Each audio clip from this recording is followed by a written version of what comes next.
Wolf Connection podcast.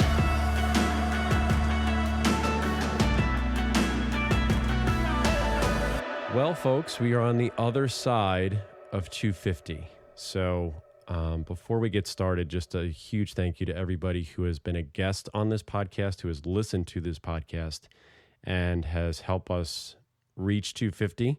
And we are now on episode 251. And really, who better to jumpstart the next 250 than this incredible woman who... She is the carnivore biologist for the Nez Perce Tribe. She is coming to us from Lapwai, Idaho, and she is Alma Rosie Sanchez. Rosie, sorry, because I know we got to introduce you as Alma Rosie. It is an absolute pleasure to have you. Thank you for being part of this podcast and going on the journey with us. How are you doing today? Thanks so much, John and the Wolf Connection pod, for having me. I'm doing great. It's a great morning to start talking about wolves. I know. It's always good. And early morning. And my apologies for my voice a little bit, folks. A little nasally. When you work in the high desert, you know, dirt and stuff gets lodged everywhere. So apologies for that.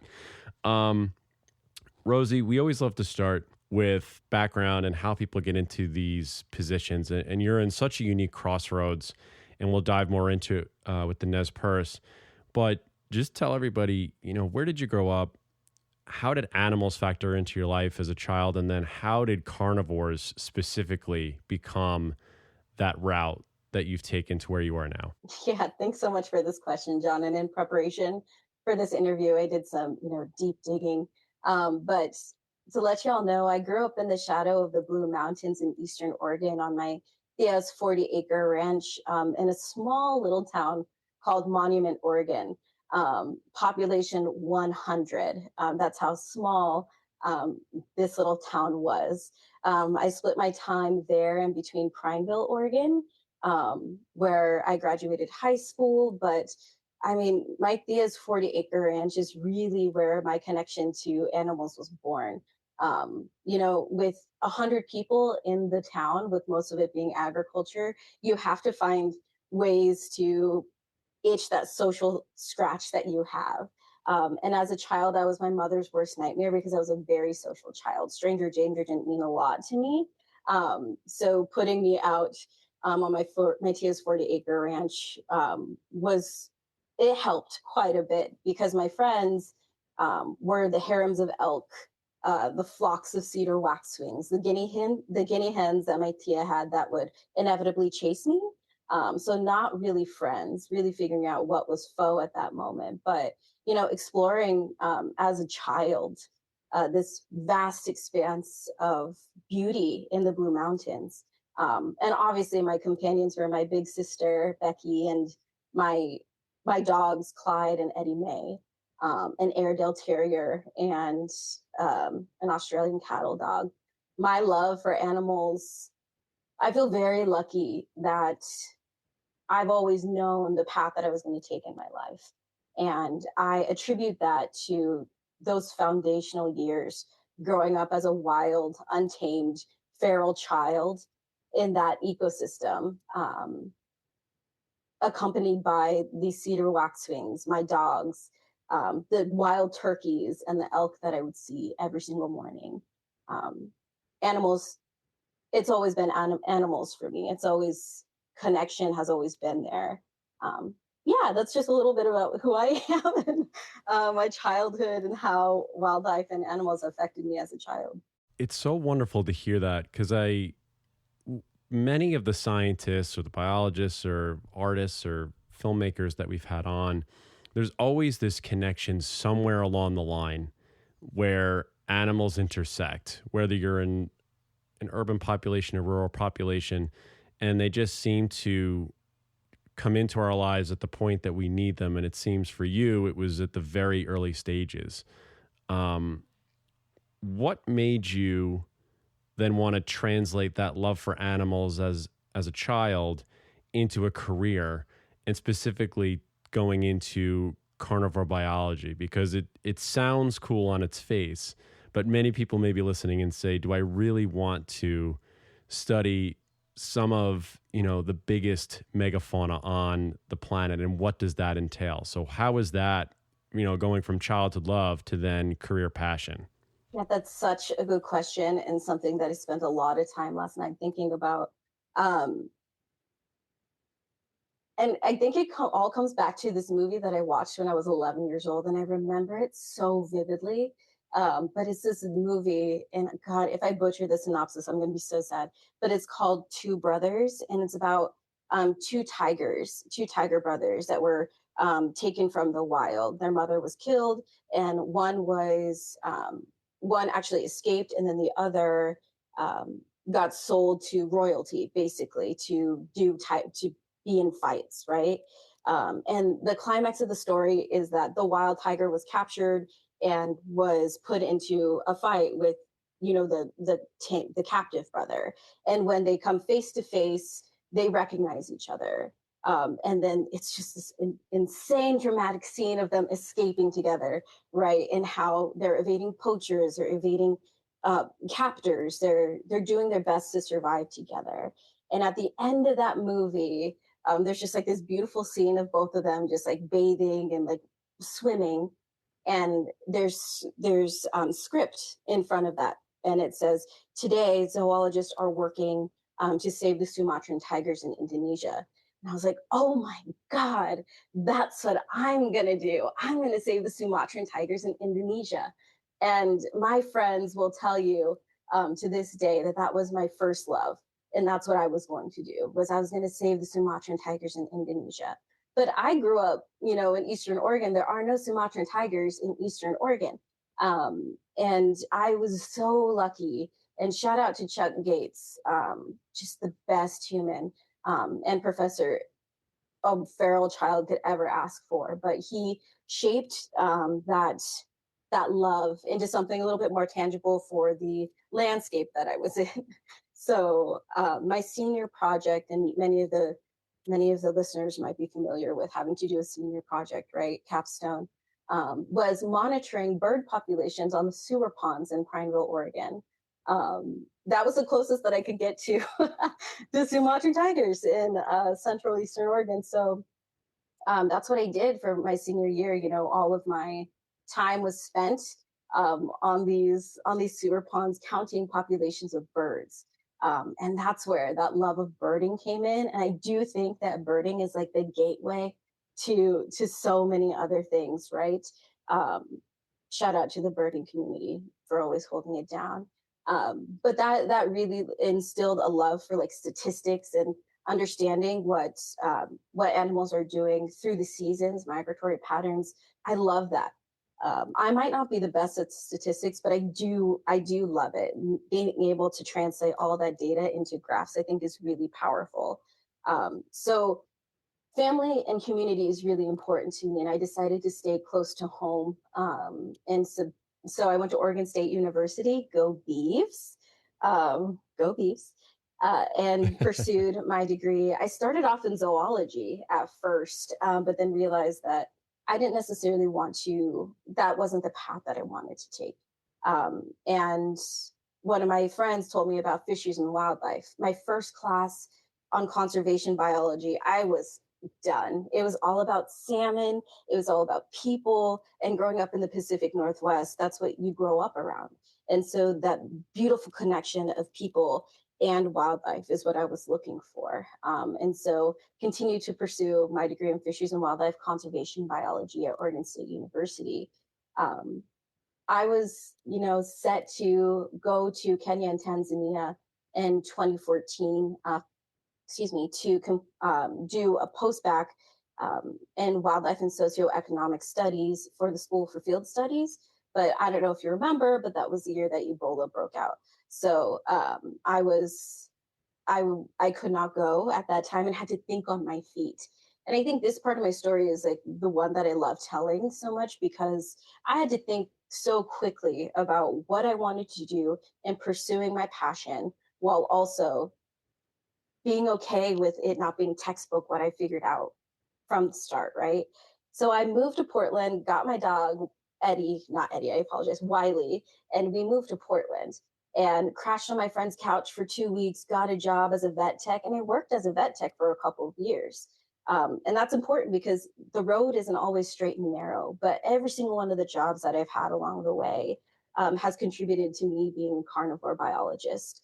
From there, I'd worked in the wildlife nonprofit space for 10 years. So I worked for the Audubon Society of Portland, which is now, oh my gosh, Bird Alliance Oregon, um, alongside some amazing conservationists.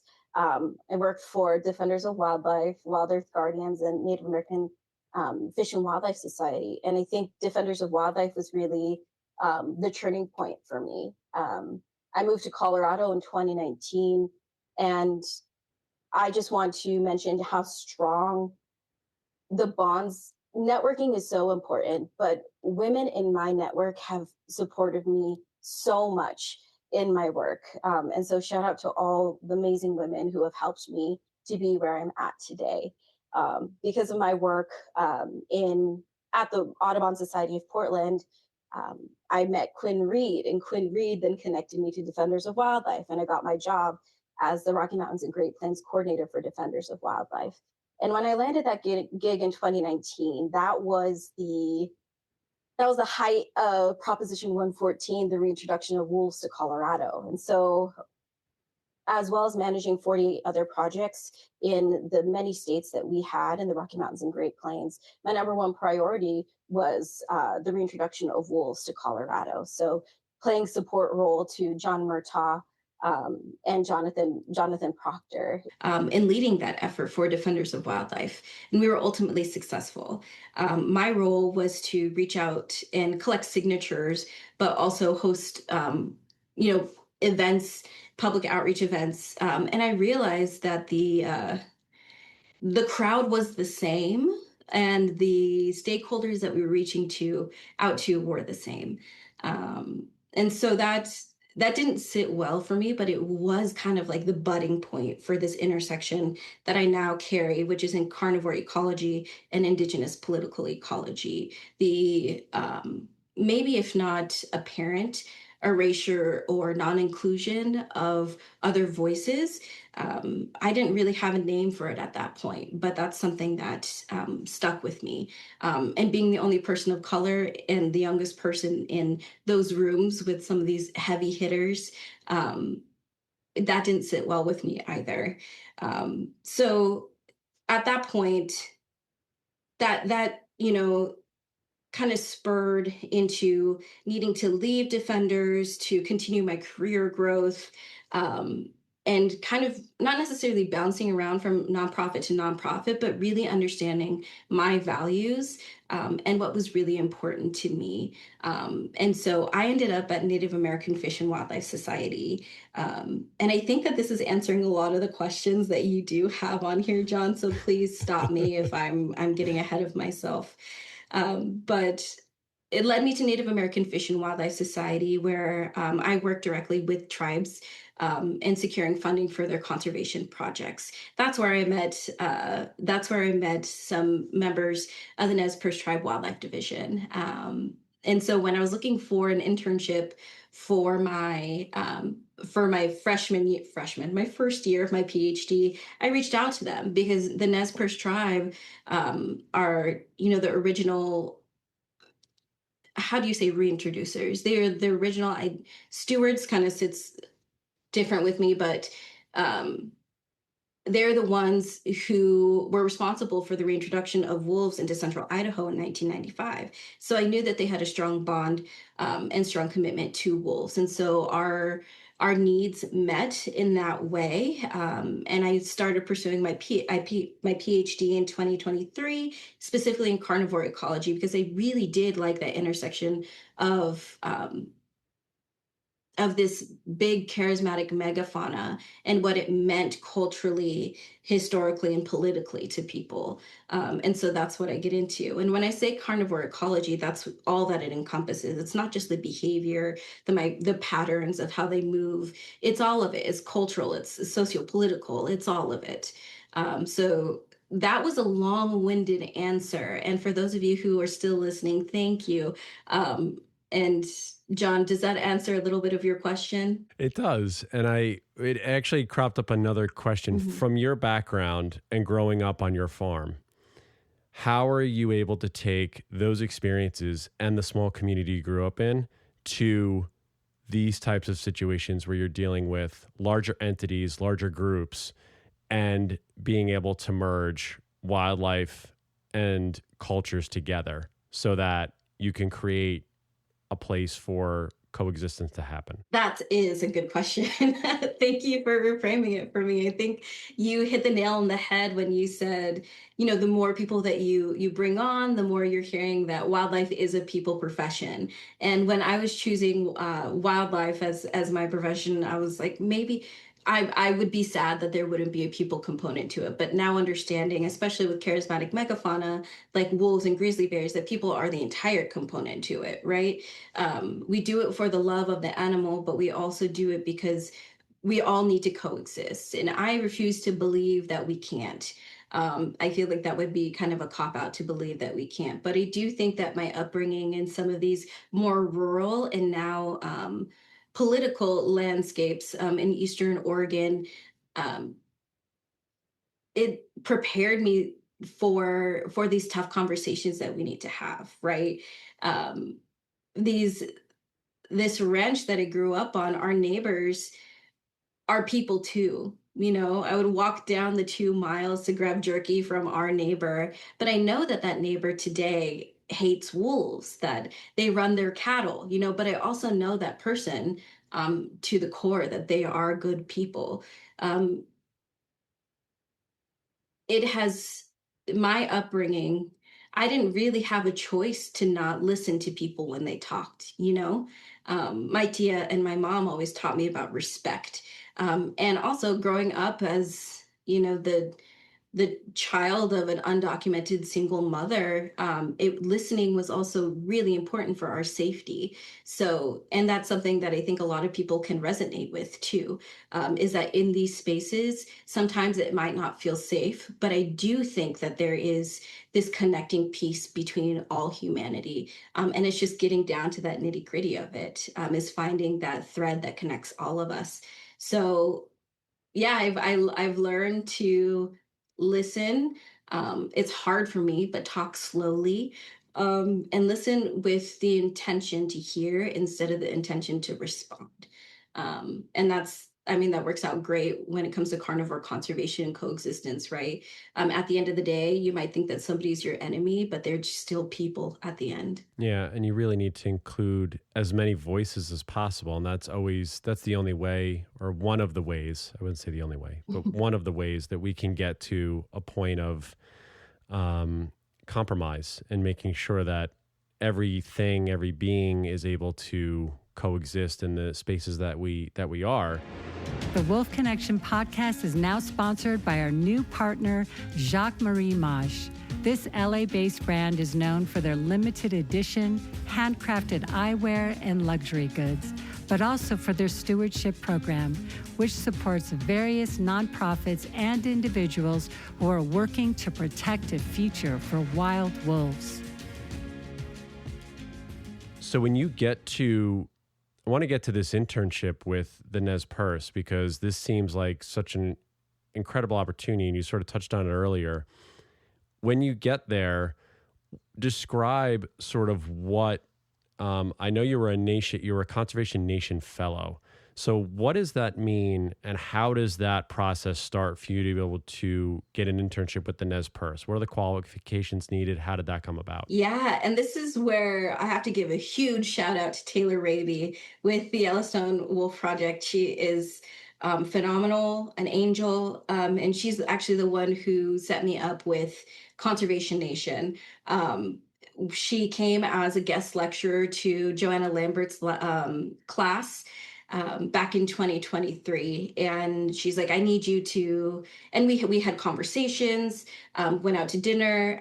She came to our Canis Lupus graduate class as well, and I was presenting on my work on Indigenous political ecology and carnivore ecology, and she's like, you need to meet Conservation Nation. So she actually like set it up. She set it up, and I was very honored, and kind of surprised, but at that point, me and Conservation Nation started to talk. And they were so generous, and they got me a scope for my field work. And we just kept in contact, right, throughout the whole summer of me being with the Nez Perce Tribe. And going back to the first part of your question of how I get set up with the Nez Perce Tribe, right, I cannot stress this enough, how important it is, the relationships that you build, and the network that you maintain. Um, I worked previously at Wild Earth Guardians as their Colorado organizer. No hate to Wild Earth Guardians, I'm just not like a water or an air person, and that was what my some of my duties were. And I'm a wildlife person. I couldn't take that off. But I met an amazing lawyer there named Joe Bushyhead, and he actually was the one who connected me, as well as the connections through America the Beautiful Challenge, field liaison position, to the wildlife division director.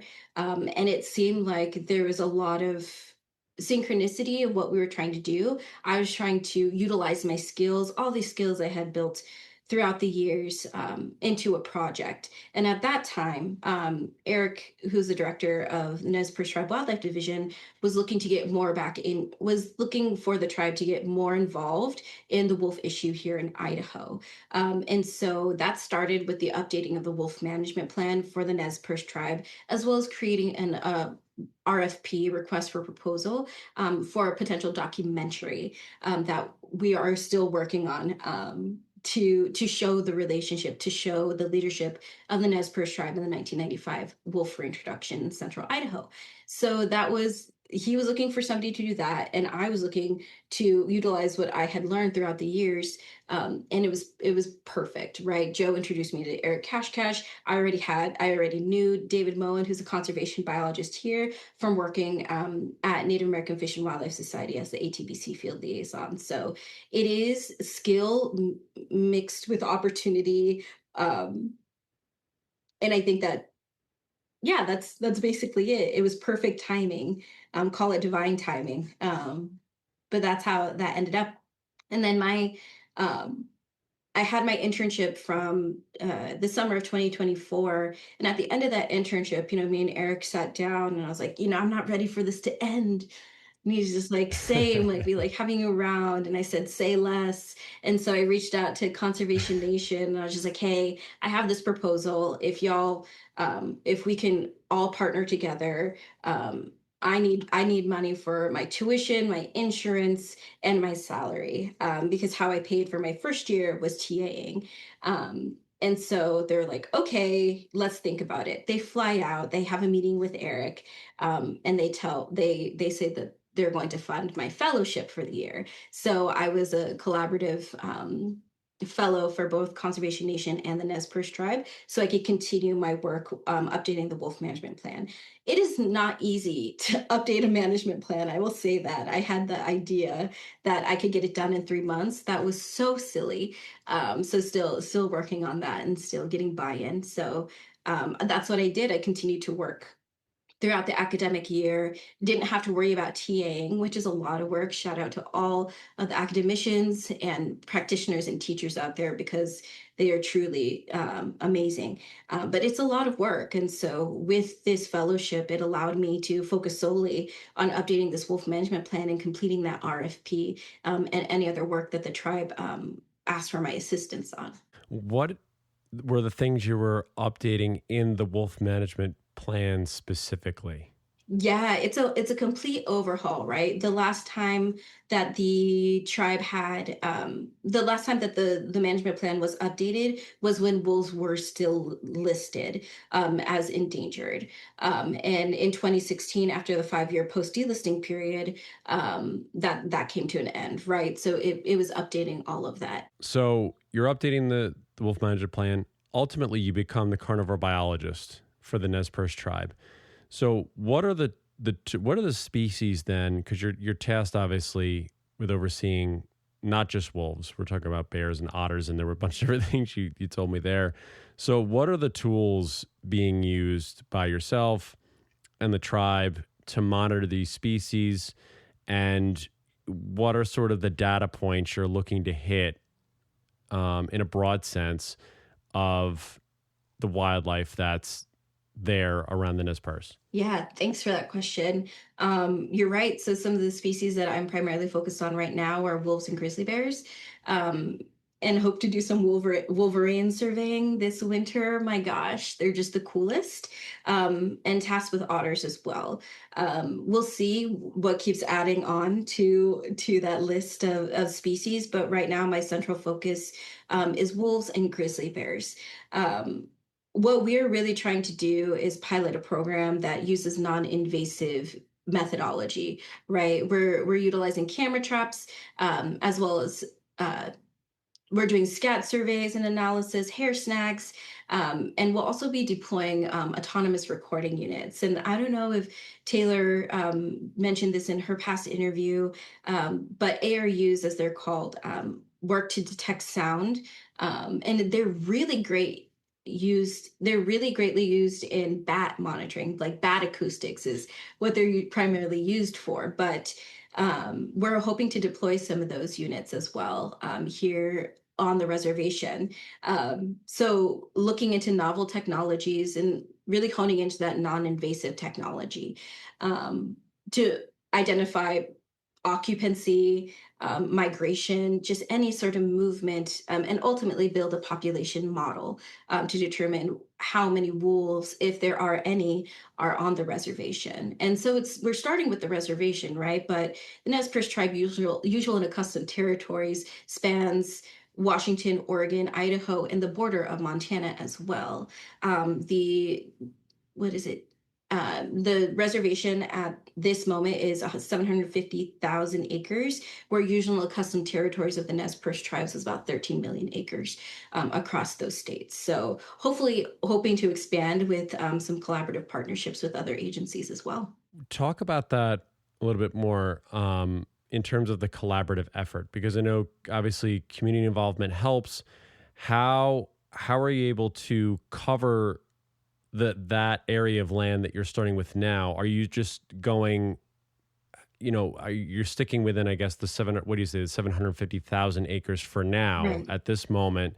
And then what do you foresee as the timeline for when you'll have maybe your first reports ready as a base so that you can build off of that?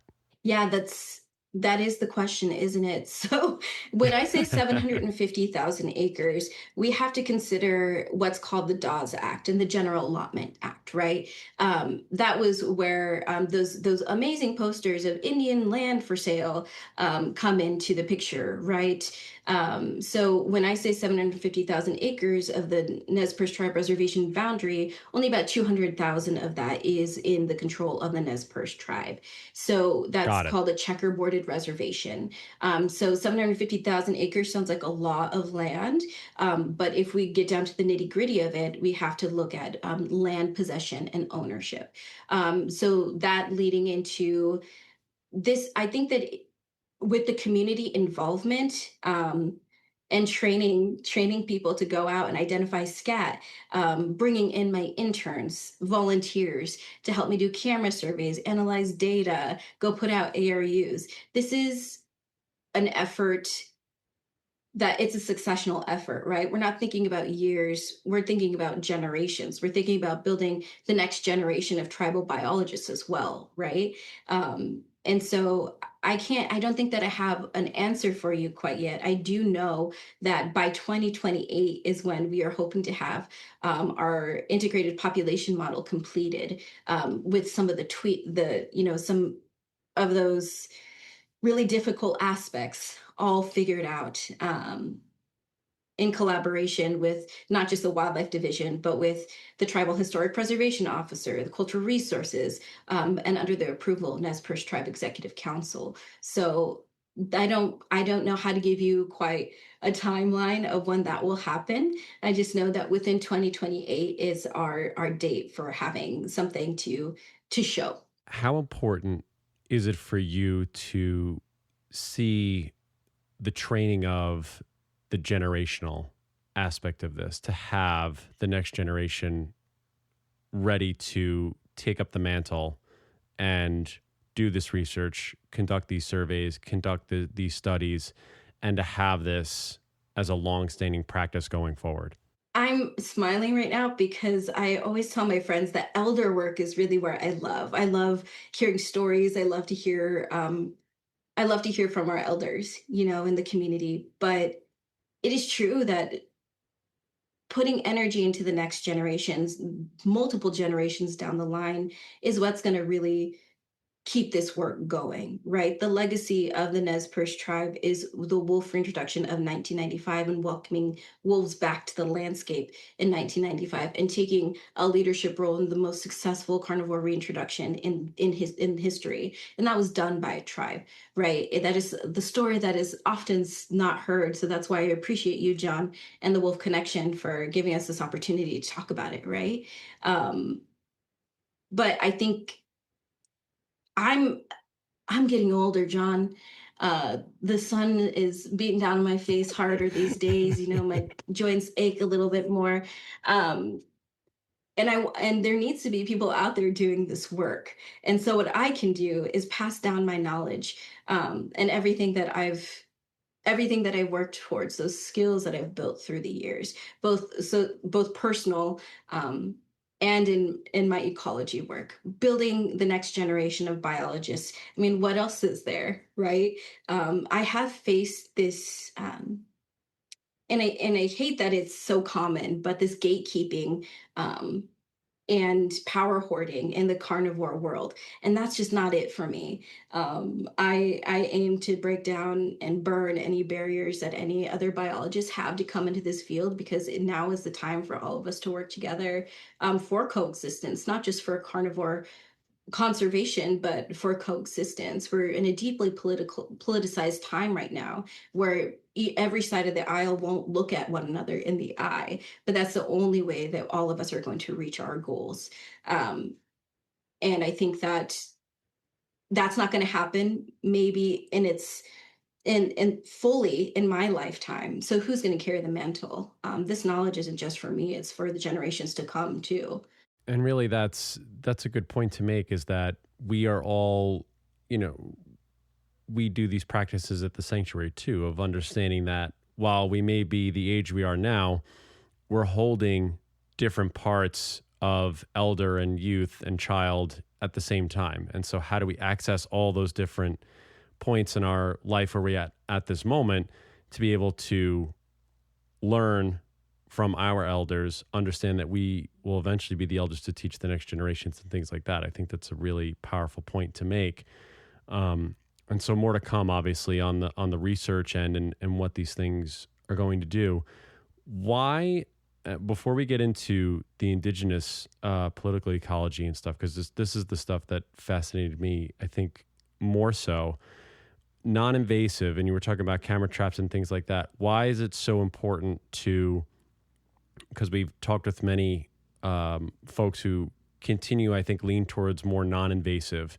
I think even Yellowstone at this point is trying to do less and less darting. If I'm wrong on that, I'm sure somebody will call me out. But why the learning of the non-invasive and reading the non-invasive as an important technique in these areas of study? Well, what it really comes down to is cost, John. We're trying to build something that's cost effective, right?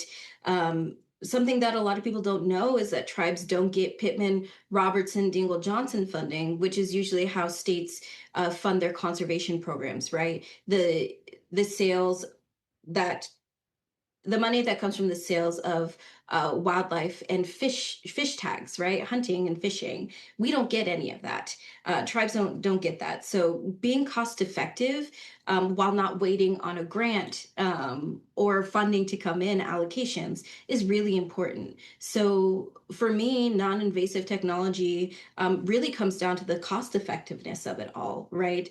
And being able to have autonomy over the research that we're doing, and not having to wait for funding, that would require funding that, a lot more funding that is needed for some of these captures that, for collaring. So that's what it comes down to, is the cost, as well as it can be dangerous too, you know. And right now it's just me and two interns. I don't feel comfortable at this moment in time doing that work on my own. Maybe in the years to come with more training, I know that there are some biologists in Oregon who can do that, who have years of experience. But at this point, that's not what's happening.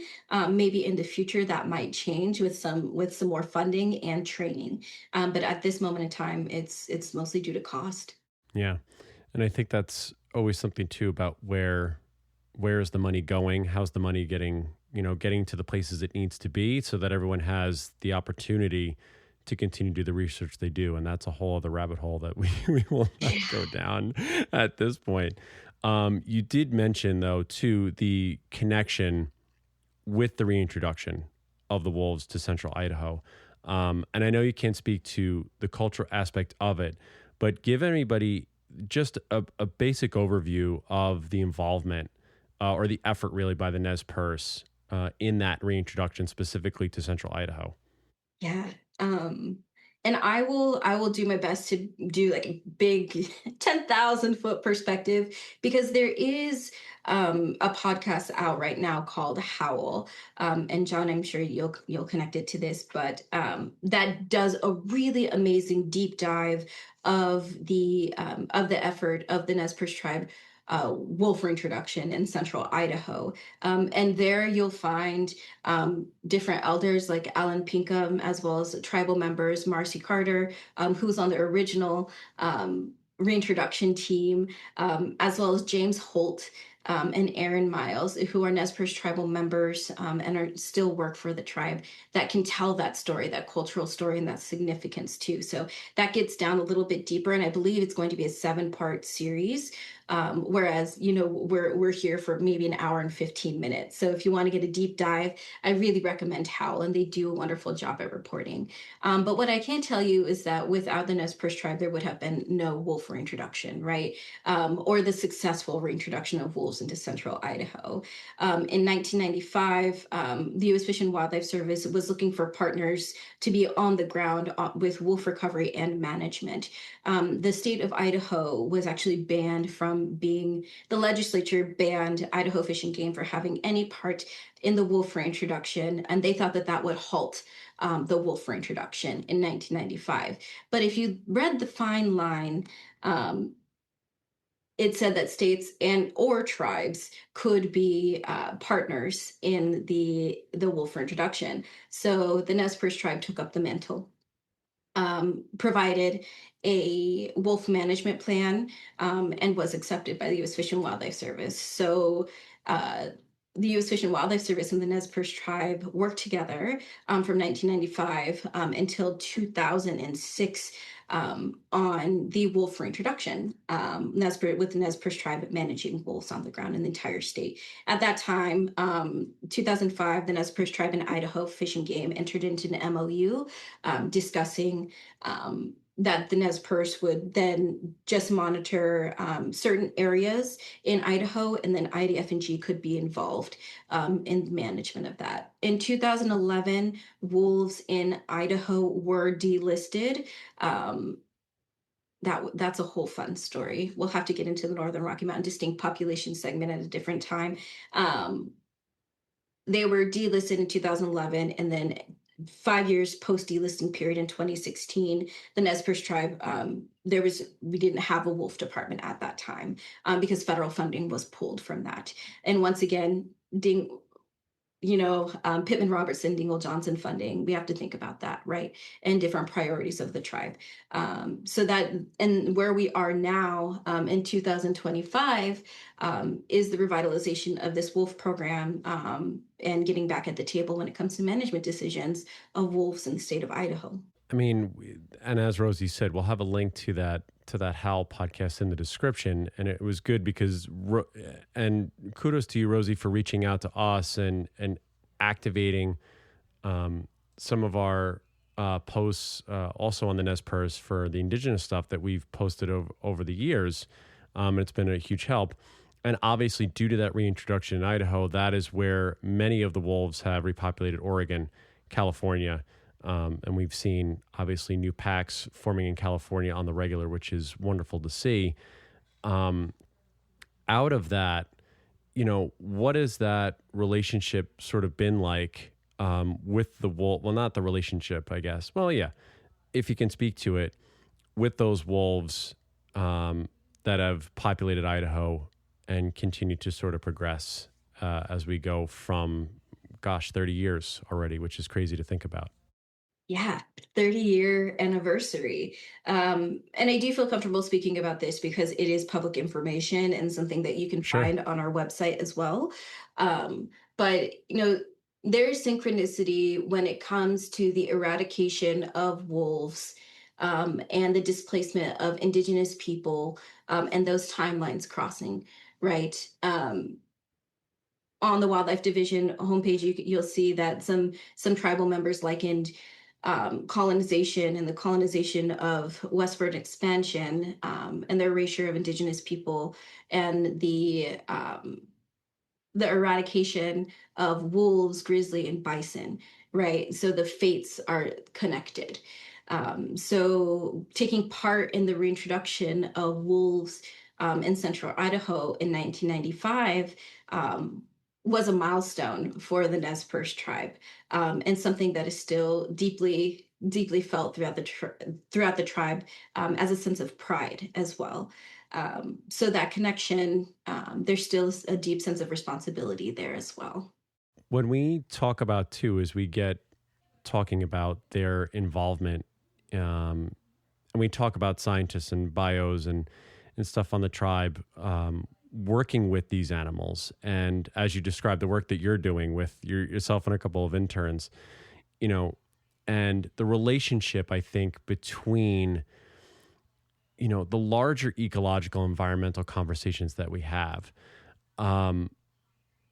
What does it mean to, or see if you can discuss the incorporation of tribal entities when we talk about what it means to monitor populations, work on conservation and ecology, and why sometimes that can be a slippery slope? Because I know you were mentioning this before when we started recording, and why it's important to have those Indigenous members involved. Yeah. I was The tribe is involved in the Grizzly Bear Advisory Council meetings. And last summer, I attended one with my director, Eric Kashkash. And after all was said and done, the chairman of the committee asked, "Does anyone have anything to say?" And so Eric got up there and said, "Y'all need to be utilizing the tribe for our resources. Y'all need to be utilizing our expertise. The tribe has been there since time immemorial. They know the land, right?" And I think that says a lot to specifically the tribe, right? Like being open to this collaboration across agencies, having a lot of success. I mean, we look at the reintroduction of wolves in 1995 as a collaborative effort between the U.S. Fish and Wildlife Service and Ida and the Nez Perce Tribe, and then afterwards the state of Idaho. So there is a precedent already set for that collaboration between agencies. I just don't think that there's this notion that tribes don't have the resources or can't be meaningful partners. And I think that that's something that's being um, I think that we're seeing a change in that today, right? With the rise of amazing books like Braiding Sweetgrass, and Indigenous methodologies. We're seeing that there is this rise in popular media, in our social circles, of traditional ecological knowledge, right? And more than that, it's Indigenous science. And the original scientists of the land, right? So I do think that we have reached a turning point with the collaboration between agencies. But I also do think that there are like secretarial orders that mandate, like 3317, that mandate the early and ongoing process of consultation with tribes by agencies, right? To ensure that there is a diversity of knowledge that's happening, because touching on what you said earlier, John, like the many hands make light work. Yeah. And that's talk a little bit more about that, because you mentioned this. How are the ways that we can, and reimagine almost seems like the wrong word at this point, but we're almost going, we need to go back and feel, the way ecology and conservation, or not even conservation at this point, really just coexistence and relational accountability, that Indigenous folks worked with the land. So how can we put these into modern wildlife conservation? How are we learning to sort of go back to the way things might have been 200, 250 years ago, in the way that we can relate to the land and the wildlife that is there? John, did you do those readings that I sent you? I did. That's awesome. Thank you for bringing that up. And I do think, honestly, this might be, I'll get into like the heart portion and then like the policy portion, right? And that speaks to both of it. I do think that at the heart of this work, I don't care who you are, it is because you have a love for something, right? And I think that it's that connection, between your heart and your hands and what you're doing, and realizing that I don't know when it became so taboo to say, like, I love wolves, or I love cedar waxwings, or I love to see elk. I don't know when it became so taboo to say that in wildlife biology, when wolves got numbers instead of names, when we have to separate ourselves from our quote unquote test subjects in order to have good science. I don't know when that happened, but it's not cute anymore. I think that there is, once again, that connection to heart and hands. Your heart leads the way. And that might sound woo woo to some, but I know that deep down people feel that. It is your passion, that is going to lead you, hopefully, and not just a paycheck. But I do think that today, man, I know that I want to work with people who are connected to their purpose. And if that is a purpose to serving their community, to seeing the prosperity of wildlife, to see treaty rights upheld, I want to work with those people who have a deep purpose. And I see today, and once again, with the rise and understanding of TEK and Indigenous science, I think that we're seeing that. As far as policy goes, I've worked in wildlife nonprofits for 10 years, right? And seeing the intentional, outreach to tribes that have current and historical ties and relationships to the land. I've seen that more and more throughout that progressive 10 years, right? Um, so I hope that it's not just for show, that nonprofits and states are reaching out to tribes, but it is for actual meaningful collaboration and this awakening to understand that just working with our hands isn't it any longer, that there is a direct relationship to the land that we work on and the other beings besides us, that's our heart calling. Um, I hope that's the reason, and not just for like it's a secretarial order check off. I hope it moves beyond that. Yeah, it's not just about checking boxes. It's about learning from the original teachers with this. Are those, when you speak about the heart and other ways about not just using our hands, are there other approaches that are different than sort of what's being implemented currently? Is it more of a feeling? What are some of the ways that you've seen in your work that the approach is different than, I guess, what's happening in modern conservation? And I'm not, saying anything bad about modern conservation or preservation efforts. It's just, how do we incorporate something from the original, into the ways that are being done now? Something that immediately comes to mind is time. Like we were just talking about that, right? Like when do you hope to have something like a model created, or something created to show what's happening? And it's time. It takes time, and a direct pushback on that, right? Like the urgency of, well, we have to get this done within this time frame. We have to. That doesn't make space for relationship building. That doesn't make space for collaborative communication, right? That doesn't make space to know the person behind the objective. And I think that that's what's different. Just time.